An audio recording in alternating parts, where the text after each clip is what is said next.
ഇവിടുത്തുകാർക്ക് കാര്യമായിട്ട് എന്തൊക്കെയോ കുഴപ്പങ്ങളുണ്ടല്ലോ. പ്രവേശനോത്സവത്തിൽ V Muraleedharan MLA വിദ്യാർത്ഥികൾക്ക് മിഠായി വിതരണം ചെയ്ത വിവാദത്തിലായി. പുതിയ പരാതി എഴുതിക്കോ. കയ്യിൽ മിഠായി നൽകാതെ മേശപ്പുറത്ത് ഇട്ടുകൊടുത്തതാണ് വിമർശനത്തിന് വഴിയായത്. കുഴപ്പമായി തോന്നുന്നത്.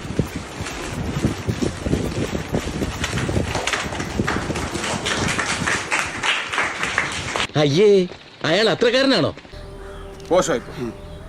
വളരെ മോശമായി. അവർക്ക് ഈ കുട്ടികൾക്ക് പ്രവേശനോത്സവത്തിന്റെ ഭാഗമായി മിഠായി വിതരണം ചെയ്തപ്പോൾ അത് കൈകളിൽ കൊടുക്കുന്നതിന് പകരം മേശയിൽ വയ്ക്കുന്ന ഒരു സാഹചര്യം ഉണ്ടായത്. അദ്ദേഹം തനിക്കൊരു വിചാരമുണ്ട്, താ ഏതോ കോപ്പിലെ വലിയ രാജാവാണ്, താ ഒരു പുല്ലുമല്ല. ഈ മിഠായിയുടെ കവർ പൊട്ടിച്ച ശേഷം കുട്ടികൾ കൈ നീട്ടുമ്പോൾ കയ്യിൽ കൊടുക്കുന്നതിന് പകരം മേശപ്പുറത്ത് ഈ കവറിൽ നിന്ന് തട്ടി പോവുകയായിരുന്നു.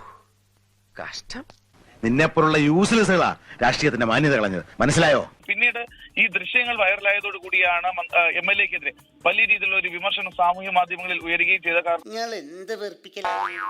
പോയി ചത്തുടടാ. വിവാദത്തിൽ വിശദീകരണവുമായി വി മുരളീധരൻ MLA രംഗത്തെത്തി. പരിപാടി തുടങ്ങിയതിനാൽ വേഗം പൂർത്തിയാക്കാനാണ് ആ രീതിയിൽ വിതരണം ചെയ്തതെന്ന് വി മുരളീധരൻ ഫേസ്ബുക്കിൽ കുറിച്ചു. പറയാം, നെറികെട്ടവർക്ക് എന്ത് വേണമെങ്കിലും പറയാം. നീ കൂടുതൽ വിശദീകരിച്ച് നാറാൻ നിൽക്കണ്ട.